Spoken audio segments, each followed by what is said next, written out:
오늘 우리에게 주신 하나님의 말씀 보도록 하겠습니다. 에스더 4장 1절로부터 11절까지의 말씀입니다. 생명샘가 4월 11일 목요일 말씀, 모르드게가 이 모든 일을 알고 함께 읽겠습니다.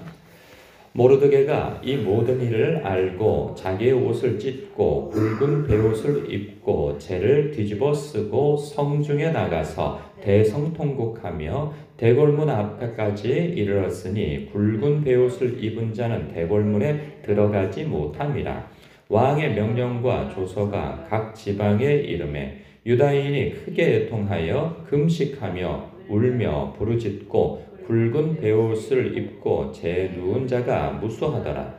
에스더의 시녀와 내시가 나와 전하니 왕후가 매우 근심하여 입을 의복을 모르드게에게 보내어 그 굵은 베옷을 벗기고자 하나 모르드게가 받지 아니하는지라. 에스더가 왕의 어명으로 자기에게 가까이 있는 내시 하닥을 불러 명령하여 모르드게에게 가서 이것이 무슨 일이며 무엇 때문인가 알아보라 하매 하닥이 대궐 문 앞 성중 광장에 있는 모르드게에게 이르니 모르드게가 자기가 당한 모든 일과 하만이 유다인을 멸하려고 왕의 금고에 바치기로 한 은의 정확한 액수를 하닥에게 말하고 또 유다인을 진멸하라고 수상궁에서 내린 조서 초본을 하닥에게 주어 에스더에게 보여 알게 하고 또 그에게 부탁하여 왕에게 나아가서 그 앞에서 자기 민족을 위하여 간절히 구하라 하니 하닥이 돌아와 모르드게의 말을 에스더에게 알림해 에스더가 하닥에게 이르되 너는 모르드게에게 전하기를 왕의 신하들과 왕의 각 지방 백성이 다 알거니와 남녀를 막론하고 부름을 받지 아니하고 안뜰에 들어가서 왕에게 나가면 오직 죽이는 법이요 왕이 그 자에게 금규를 내밀어야 살 것이라. 이제 내가 부름을 입어 왕에게 나가지 못한 지가 이미 30일이라 하라 하니라. 아멘. 모르드게가 이 모든 일을 알게 됐다고 해요. 이 모든 일은 이 바사 제국 내의 모든 유대인들을 몰살하라는 이 아하수로 이 왕의 조소가 반포되어진 거죠. 그래서 하루 동안 이제 앞으로 10개월에서 11개월 후에 12월 달 13일 이렇게 되어졌을 때 하루 동안에는 이 유다 족속들에 대해서 진멸해도 된다는 이 살인 허가증이 학살 허가증이 내려진 거예요. 그러니까 이 군인들이나 그 이웃이나 이 모든 사람들은 이 사람들을 아마 찝어놨을 거예요. 아마 좋아가지고 저놈을 죽여서 그 가산을 다 몰수해야지라고 하는. 왜냐하면 또 때마침 이 제국이 원정을 갔다 왔거든요. 그리스 원정을. 그러나 크게 패하고 돌아왔어요. 이 군사들은 그 먼 데까지 가서 고생해서 간신히 목숨 부지하고 돌아왔단 말이죠. 그렇게 갔다 왔으면은 승리를 했으면은 이 전리품이나 이런 것들로 인하여서 한몫 잡았을 것인데 고생은 고생대로 하고 어려움을 겪고 돌아온 이유라 몇 년 지났을 때인지라 얼마나 그 삶이 또 어려웠겠어요. 그런데 유다인들은 상대적으로 잘 사니 이들을 죽여서 빼앗으면 되겠구나 라고 하는 이런 살인 허가증이 나왔으니 얼마나 쾌재를 부르겠어요. 이 제국 사람들은. 그러나 반면에 유다인들은 이제 자신들의 죽을 날짜가 시한부의 삶을처럼 정해져 버렸으니 이 일에 얼마나 큰 충격을 받았겠습니까? 특히나 모르드게 같은 경우에는 자신이 한 행동으로 인하여서 자신만 죽게 되어질 뿐만 아니라 일족은 물론이거니와 온 민족이 자신의 민족이 다 멸절당하게 되어질 상황을 알게 되어진 까닭에 너무나도 큰 충격 앞에 그는 옷을 찢고 굵은 베옷을 입고 재를 뒤집어 쓰고 성중에 나가서 대성통곡을 하게 되어진 거죠. 그러면 이 사람은 그런 행동, 그러니까 재를 뿌리고 옷을 찢고 그리고 베옷을 입고 나아가서 그렇게 대성통곡을 할 때 그 대상이 누구겠느냐라는 거예요. 왕일까요? 그럼 누굴까요? 자기 신세 한탄을 하는 걸까요? 그럴 수 없는 거죠. 그 왕궁의 문지기가 신세 한탄하러 왕궁에 가서 그렇게 베옷을 입고 울부짖을 수 없는 거예요. 죽게 되어집니다. 그렇게 되어지면. 그런데 이제 그가 죽음을 두려워할 상황이 아닌 거죠. 그래서 어쨌든 그렇지만 그 울부짖음의 대상이 왕도 아닐 뿐만 아니라 신세 한탄을 하는 것이 아니고 그 대상이 누구인가 바로 하나님인 거죠. 그 하나님 여호와 하나님께 그 울부짖으면서 기도하는 거예요, 사실. 그러면 이 기도한다고 하는 것을 요 부분만 보고 어떻게 알 수 있느냐? 또 아래쪽에 보면은 이런 얘기들이 나와요. 3절에 왕의 명령과 조서가 각 지방의 이름에 유다인이 크게 애통하여 금식하며 울며 부르짖고 굵은 베옷을 입고 제 누운 자가 무수하더라. 이게 무슨 행동이겠어요? 하나님 앞에 금식 기도하는 거예요. 너무나도 고통스럽고 그리고 두려운 일을 맞닥뜨렸을 때에 하나님 앞에 그냥 이런 거죠. 금식 기도가 무슨 영적 훈련을 하기 위한 것도 아니요. 절박한 거죠. 그냥 입맛이 떨어져 버리는 거예요.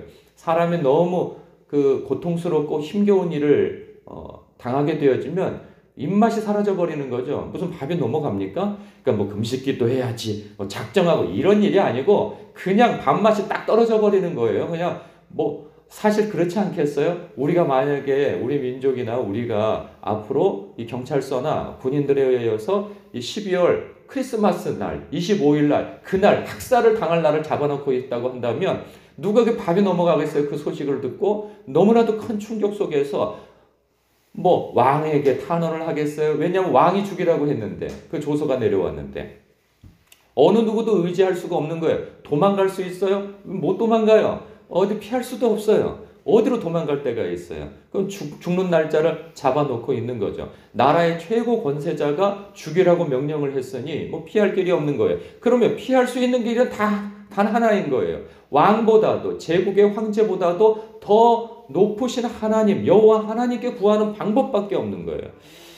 그래서 사람이요 이래요. 평안할 때 사람이 이렇게 절박하게 기도하게 되어지지가 않아요. 하나님 앞에 정말 자신의 모든 것을 걸고 이렇게 기도할 수만 있다면 이 세상에서 되어지지 않을 일이 없는 거죠. 하나님께서 사실 우리에게 기도하기를 원하시지만 사람은 이 평안하고 일상이 평강 가운데 있을 때에는 하나님 앞에 절박하게 나가게 되어지질 않거든요. 그래서 하나님께서는 어떤 때에는 당신의 백성에게 이 고난을 허락하실 때가 있어요. 그러니까 고난을 조장하시거나 고난을 만들어 버리시는 것은 아니에요.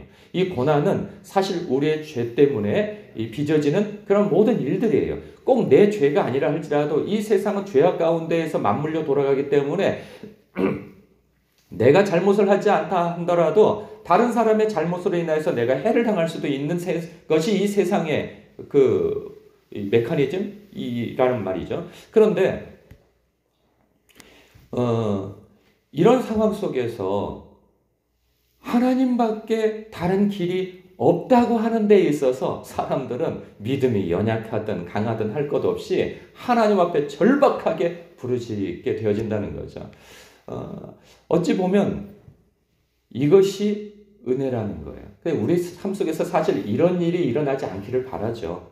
그러나 이런 비슷한 일이 일어났다면 우리는 다른 길을 찾느라 마음과 시간과 물질을 소모할 것이 아니고 하나님 앞에 이렇게 절박하게 나갈 기회로 삼아야 된다는 거예요. 그러니까 이 에스더서는 누구의 어떤 영웅됨을 보여주는 게 아니에요. 사실 모르드게도 이 영웅이 될 수 없어요. 이 사람이 보면은 그 제국에서 빌붙어서 사는 사람 아니겠어요? 그리고 이방인의 결혼을 하는 그러한 양아버지 역할을 한단 말이죠. 그러니까 에스더도 그렇고 모르드게도 그렇고 이 사람이 무슨 신앙의 모델이 되어줄 수는 없단 말이에요. 이 사람의 행동들이 다 선한 것이 아니에요. 그런 것을 보고 본받아라 그런 것이 아니에요. 여기 에스더도 보면 죽으면 죽으리라가 유명하잖아요. 그러나 오늘 말씀에서 보면은 안 됩니다. 불가합니다. 모르드게가 그러잖아요. 기도하다가 하나님 앞에 음성을 들었는지 어떤 감동이 있었는지 이 길밖에 없구나. 그래서 에스더 왕후에게 그 서찰을 보내잖아요. 당신이 왕 앞에 나아가서 지금 우리 민족에게 처한 이 일을 알리십시오 라고 이야기를 한단 말이죠. 그런데 이 왕후의 입장에서 보면은 그럴 수 없다는 거죠. 이건 불법이라는 거죠. 왕 앞에 나갈 수도 없고 부르지도 않았는데 나갈 수도 없고 나갔다가는 죽는다 이거죠. 왜냐하면 황제를 암살하려고 하는 것 때문에 이 제국 내에 법이 왕 앞에 허락받지 않고 나아갈 수가 없는 거예요. 만약에 그랬다가는 죽을 수밖에 없는 거죠.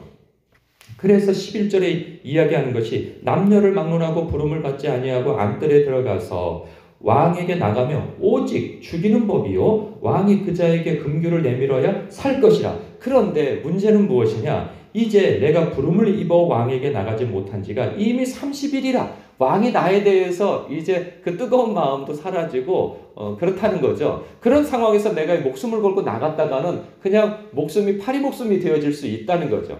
그 와스디 왕후도 왕이 불렀는데 안 나간 그 사소한 일 때문에 폐위가 되어지잖아요. 그런데 엄연히 이 법에 정해져 있어서 왕이 부르지도 않았는데 나아가? 그럼 나는 죽습니다. 이런 이야기를 해요. 그러니까 죽으면 죽으리라는 거기 지금 처음부터 나온 얘기가 아닌 거예요. 그러니까 사실 이 사람들의 영웅됨이 드러날 것은 없어요. 다만 우리가 볼 것은 무엇이냐? 위기 앞에 하나님 앞에 나아가는 것, 이거 하나는 그들에게 있어서 배워야 되겠구나 라는 거예요. 모르드게와 에스더와 뿐만 아니라 유다인, 즉 하나님의 백성들이 위기 가운데에서 대처는 어떻게 하는가? 하나님을 의지하는 거죠. 사실 이 상황에서 하나님을 의지하지 않고 무슨 방법이나 있겠습니까? 없는 거죠. 그러나 하나님께서는 우리에게 이렇게 하나님 앞에 부르짖을 그 기회를 주시는 거죠.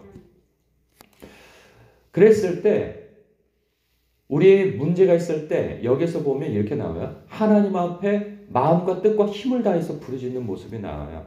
정말 처절하게 부르짖는 거죠. 자신의 모든 것을 다 거는 거예요.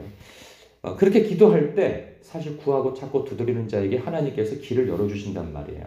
피할 길을 열어주신단 말이에요.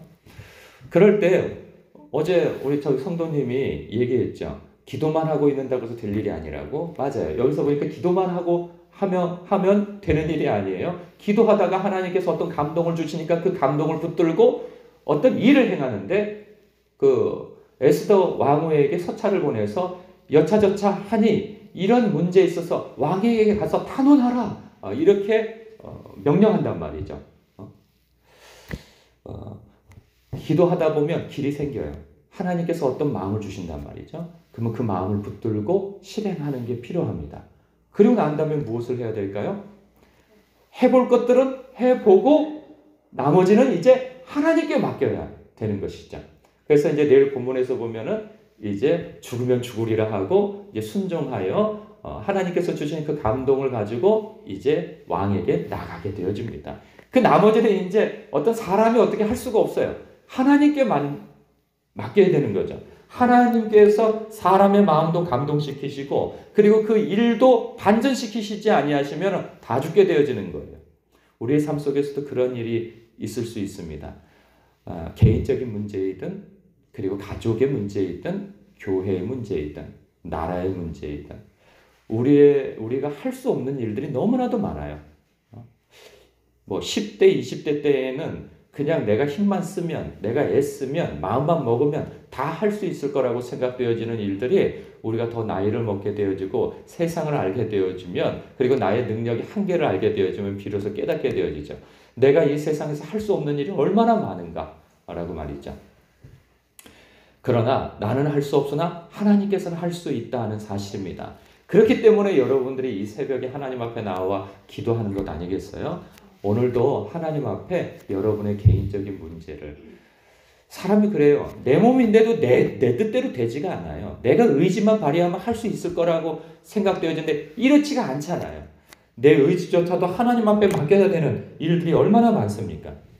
오늘도 나 하나도 어쩔 수 없는 이러한 이 한계에 부딪힌 내 인생을 하나님 앞에 간구하며 부르짖는 기회를 삼으시고 내 자식도 어떻게 할 수 없는 이 한계를 하나님 앞에 부르짖으시며 그리고 이 나라 이 민족을 위하여서 그리고 교회를 위하여서도 여러분 하나님 앞에 마음을 다한 기도를 해주시길 주님의 이름으로 부탁합니다. 기도하겠습니다.